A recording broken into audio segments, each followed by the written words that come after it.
A while back, Eshooter sent me a new fancy Airsoft MOSFET, the Kestrel V2, and to test it I chucked it in our Spectre Arms HK416C, an airsoft gun which, if you're a regular viewer, would know I bloody detest with every fibre of my being and soul. And whilst the Kestrel MOSFET put on a good show, the 416C was its usual misfeeding, inaccurate and leaky self. I lost 100 FPS that morning when I chronoed it. I don't know where that FPS went, it just disappeared. The only thing that was consistent about the 416 is it would piss you off. It was incredibly inaccurate, and whenever you used it, you couldn't hit a cow's gooch with a banjo. And if it wasn't for the Kestrel saving the show, I would have wrapped that gun around the nearest bloody tree.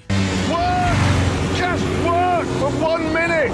And if you're wondering what happened to the 416, it's in there somewhere. And let's never mention it again. Anyway, I felt like I hadn't given the Kestrel MOSFET a proper go, so I decided to marry it up with my Cyma MP5. And with a little bit of filing and drilling, I made my MP5 into the smartest airsoft gun I own. And apart from the Kestrel and the Sugru R-Hop, this gun is completely stock. I didn't want to do any unnecessary teching to it because I do not like teching. Hence the yet to be reassembled Bolt AKS-74U scattered across the back of the bench. And that is a job I am not looking forward to. Think of the fun of assembly. It's not fun to do this. Your wife leaves you, she's in bed with the milkman, and you're like, oh, where's my hot unit?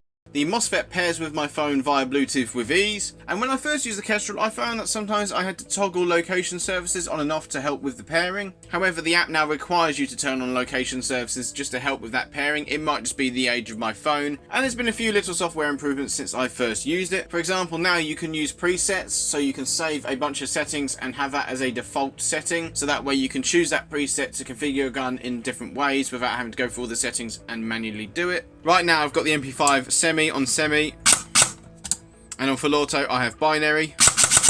So I can save these settings on a semi-auto only preset. This will save all of the settings like precocking, which I used when I last took the MP5 out on the field. And as you can imagine, precocking made this gun very snappy, bearing in mind it has an almost stock gearbox. And I found that this made the MP5 very quiet for some reason, especially with suppressor on. I did disable it after the event because I wasn't sure if the gearbox would relax automatically or not, so I didn't want to knacker up the FPS of this thing, although it does just below 300 already. Unfortunately though, I didn't get a chance to use the binary trigger, because I was just burning through ammo so bloody quickly in this game that I just couldn't risk using it on binary. But nonetheless, the Kestrel did not miss a beat. The MP5 fired consistently with no jams or lockups, and every time I've used the Kestrel, be it in the 416 or the MP5, I haven't had a single complaint about it. It's done the job perfectly. In fact, my great friend John took the MP5 out just after it had the Kestrel fit because I wasn't well enough for airsoft myself, and he had nothing but praise for it. Now, he didn't have any fancy settings, he had it on full auto and semi-auto, but the Kestrel held up throughout the day. No complaints at all, although he recommended an 11.1 for this gun. It definitely seems to be a solid MOSFET in my experience. I haven't had any problems with it whatsoever, and it doesn't seem to complain, doesn't seem to get too hot according to the app, so it runs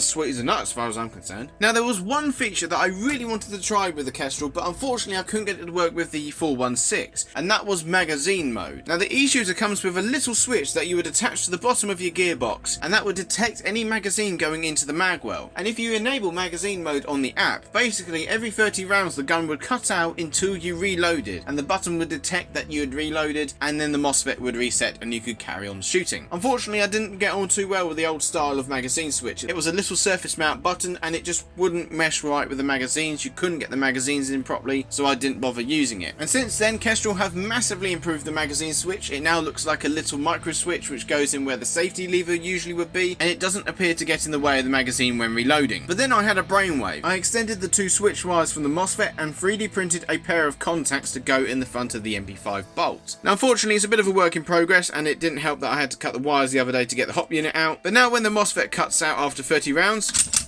that's how you reset it. Of course, I broke the bolt handle off years ago, so I've just got a steel screw in there for now. Bit of a work in progress still though, because I've got to get rid of any switch bounciness, otherwise it will cut the MOSFET out every time the bolt chatters. But this is a proof of concept that gives you an idea of things that you can do with this MOSFET. Sometimes my genius it's almost frightening. Overall, I am still very impressed with the Eshooter Kestrel V2. Definitely a good bit of kit in my experience. And if you want to see this very gun in action with the Eshooter Kestrel, then make sure you check this gameplay out right here.